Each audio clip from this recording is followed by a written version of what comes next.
है, वह कोई मुक्ति नहीं है। तो भगवान, मैं आपको पहले एक दृष्टांत दिया कि भगवान का दरी खाना, भगवान कहाँ विराजमान है, जिसको कहते हैं अलख। अलख शब्द का अर्थ कि वो लखने में नहीं आता, बीसने का तो सवाल ही कोई बीसवा में आता है। दूसरी बात लखवा में आता है, लेकिन वो एक ऐसी शक्ति जिसको कोई लख नहीं सकता, जिसका नाम कोई राम न कोई ब्रह्म न कोई कुछ भी नाम नहीं। क्यों? अलख कोई ऐसी शक्ति, अलग शक्ति। तो बोले अलग कहाँ रहता है? ऐसे अलग है वो कहाँ रहता है? बोले अलग खलक में, यानी अलग है वो खलक में समाया हुआ है। तो बोलो ये खलक कहाँ में समाई हुई? कि वो खलक अलख में समाई हुई। ये खलक अलग से रची है और खलक में अलग समाया है, अलग में खलक समाया है। तो अपनी मतलब है कि आत्मा संतुष्ट हो जाए जब सभा राजी हो जाए। सभा राजी है जना, ये जानना चाहिए कि जिसको राम राम कहते हैं, भगवान कहते हैं, वो अलग है, वो खलक में है। तो खलक राजी है तो अलग राजी है, और जब खलक राजी नहीं तो अलग राजी है नहीं। है बात पक्की है। जो ये भगवान का विराट रूप है, ये खलक भगवान के विराट रूप है। वो विराट रूप खुश हो जाता है तो भगवान खुश है, नहीं विराट रूस जाता है तो थे जानोगे बड़े बड़ा की कुर्सियां उछल दे, और विराट रूप है। तो भगवान को विराट रूप है, और रूप बदल जाए तो किधर का मुंडा किधर कर देवे कोई का, वो आपके सामने हो रहा है। कोई आओ दूर की बात नहीं। तो ये वास्ते आपसे अलग जुदा नहीं है और आप खुशी है तो राम खुशी है, मौज करो, भगवान का भजन करो।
के बीच में जो मैं कर सकता हूं।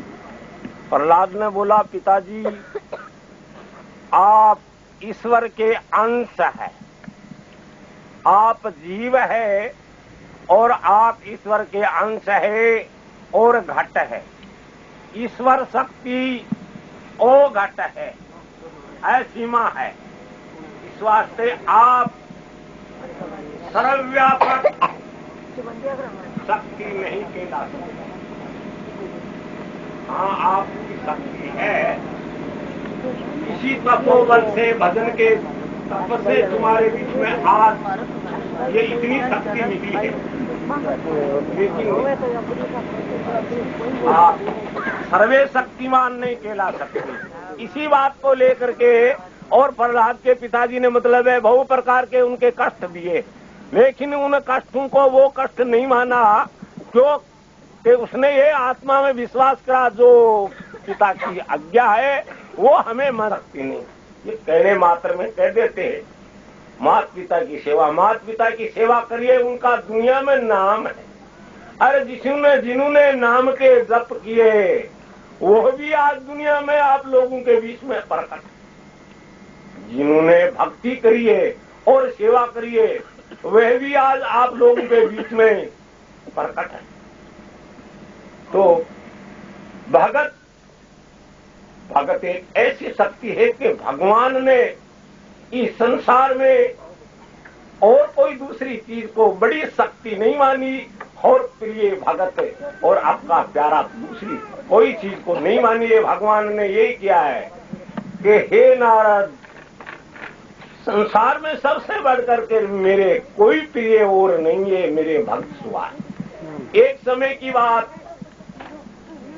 श्री भगवान अपनी चादर को ओढ़ करके और अपने ध्यान में बैठ गए, तो अचानक नारद का आना हो जाता है कोई जरूरी काम के लिए। तो भगवान मतलब है अपनी मूल शक्ति में बैठे, तो नारद मन में विचार करता है, अपने काम को भूल गया और एक शंका हो जाती है कि ये संसार, ये सब उनकी मूर्त का ध्यान धरते हैं, तो देख रहा है, मैं उसी मूर्त को देख रहा हूँ जो मेरी मूर्त को देख रहा है, मैं उसी मूर्त को देख रहा हूँ। हर मैं नाम का सुमरण वो ही करता हूँ जो मेरे नाम का सुमरण में लग रहा है, मैं बीके ही नाम में लग रहा हूँ। तो इस संसार में सबसे बढ़ करके और भक्ति हुई भगवान ज्यादा करके और इस संसार में पसंद हुए है। बोल गुरु महाराज की।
जिस युग में ये संसार सत्य सात के ऊपर निर्भर और सत्य अपने सत्य पर निर्भर, फिर जब सत्य पर न रहने से और उसको तप करना पड़ा, और जब तपोवन का और कोई रास्ता नहीं है, जो इस संसार में शक्तिमान महापुरुष हुए उनके गुणगान गाने से, सुनने से और उनके ऊपर अपने दृढ़ विश्वास रखने से तुम्हारे पापों की निवृत्ति हो जाएगी।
दादाजी महाराज की जय।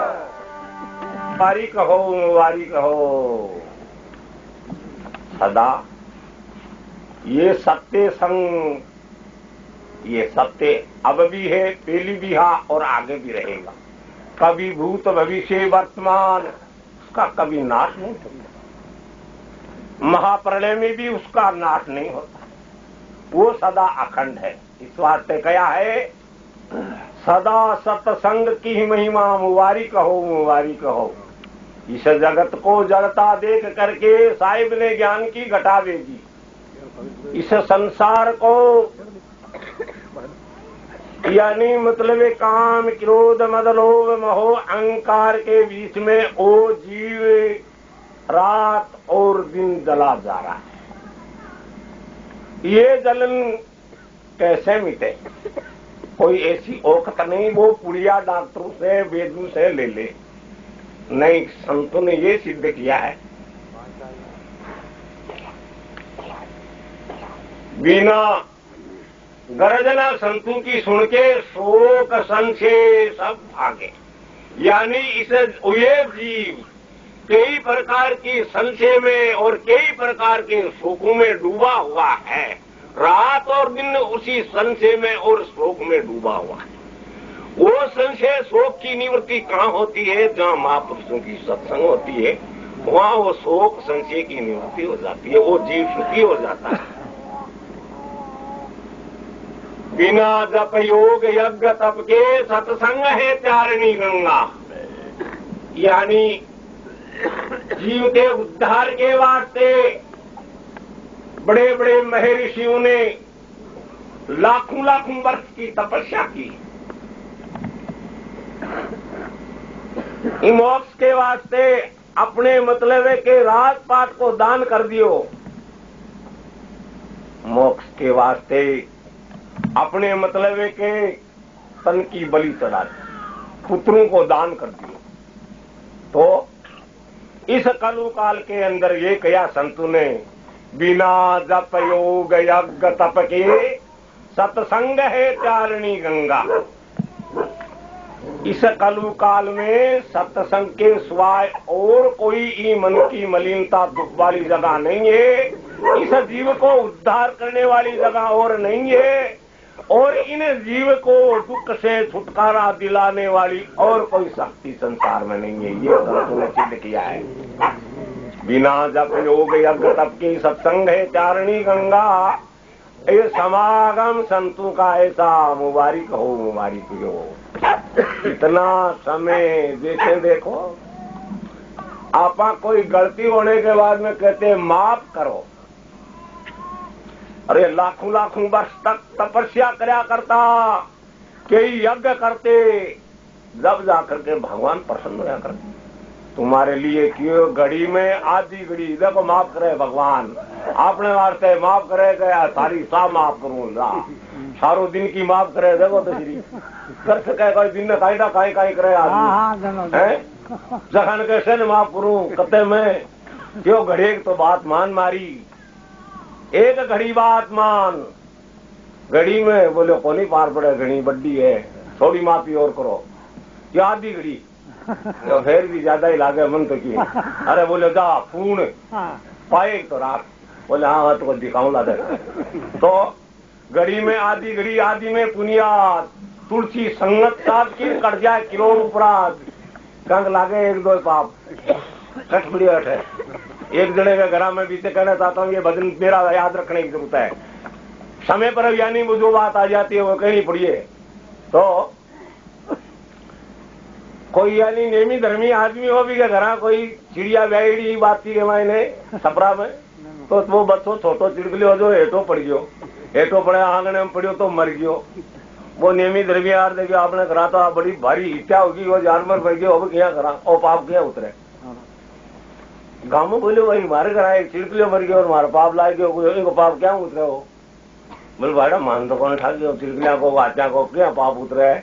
कोई पाप करे गान पूछ बोले उतरे क्यों मारा काटो खजाया और वास में जाग रहा है। मन पूछ भाई ते बकर बुल्लो वो पाप क्या होता क्या करो, तो मन जरूर उठाया बड़ भूल गयो। हाँ कि जरा क्योंकि जरा मन पाप करे मन खाए बात उतार बागो जरा क्यों करता बन जार बाण मतलब क्या बोले रे थे भाई ये पाप करो रोजीना जो थारा पाप क्या उतरे बोले कौन सा पाप शिरता है बोले तो तेरे के मतलब यो बोले रे मेरे घर एक चिड़कले मर गए बोले यार मुल्ला जी ले जा एक उतार जाने पाप बोले मगा पाप तो मुल्ला जी उतारेगी जरा बोले ठीक है मुला जी बोले मेरे घर एक चिड़कले मर गए जो अभी पाप के उतार बोले शाम के लिए लाग सी मैं उतार दी डाल दे गाय आपको और बैठे खड़ी हुई जरा बिन कोई जो लेना था वो कोई आपका जब मंत्रा का बेलेर जे मगाल करे वो चिड़कले की पकड़वा टांग दी और आंगन में बोर बोले भाई देख मैं मंत्र पढ़ूंगा तेरा पाप का ध्यान रखना तेरे नहीं रह लो थारा और गुम सुन मरे जाए लेकिन मैं थोड़े और आ जाऊं अति काल के हमने तो लो माने तक आंगन में बोर है वो बोलियो कि पापों का प्रचंड भया कौन कहता है मुल्ला जी कहते हैं पापों का प्रचंड भया और नहीं पापा का छे